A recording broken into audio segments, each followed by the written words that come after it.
Authorities make an arrest in a Breckenridge cold case from 4 decades ago. Phil Lindemann, Krystal, 93 News. First, breaking news from I-70 at exit 205 into Silverthorne, where a trailer has flipped, blocking both eastbound lanes. A Krystal listener. Just before the Silverthorne turnoff, the traffic's actually backing up towards Breckenridge. Cops were on scene around 11:30. Traffic is still slow and go.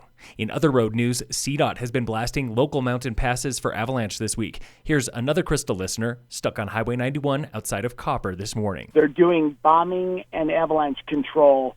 They said it's going to be about 15 to 20 more minutes, and they said it will be much longer if the avalanche gets onto the road. CDOT has not reported bringing down any slides today or yesterday when they were blasting early on US 6 at Loveland Pass. A Breckenridge cold case nearly 4 decades old got new life recently when authorities arrested a Park County man they believe kidnapped and killed 2 hitchhikers. This from Denver 7. 70-year-old Alan Lee Phillips of Dumont is in custody on charges of murder, kidnapping, and assault for the 1982 slayings of 21-year-old Annette Schnee and 29-year-old Bobby Joe Oberholzer. The women worked in Breck and disappeared while hitching home. Oberholzer's body was found the next day on Hoosier Pass. Schnee was found dead 6 months later outside of Fairplay. On Facebook, longtime locals remember this case, and most are shocked to learn Phillips lived just 1 county over, writes Diane, glad this can finally be laid to rest. Breckenridge is still struggling to enforce its mandatory Main Street face mask order. Now, council is nervous about spring break, and they want to hire private security to patrol Main Street. $300 per day pays for 1 or 2 patrollers, and Councilman Dennis Kuhn has concerns. That just doesn't seem like we've got enough oomph to cover Main Street. Town manager Rick Holman does not believe this summer's ambassador program worked.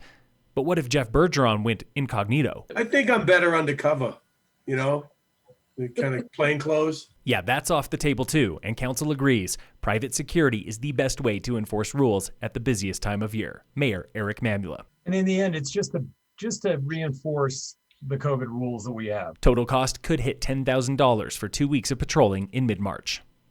It's time to party for the planet with High Country Conservation Center. The nonprofit's annual fundraising drive is live now, starting with a huge online auction, or support the cause by purchasing a party pack featuring local beer and more. Get details at highcountryconservation.org.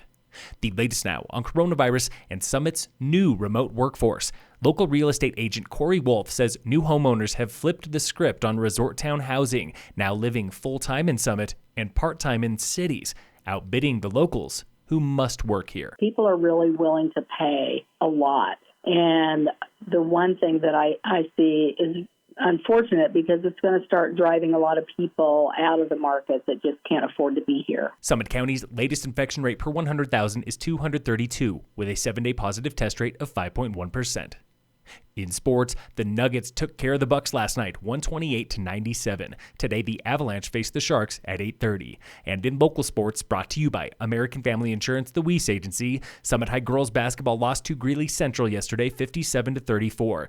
Today at 5:30 is a parent info meeting for CHASA Season C. That's boys soccer and girls volleyball, both delayed from the fall. Phil Lindemann, Krystal, 93 News.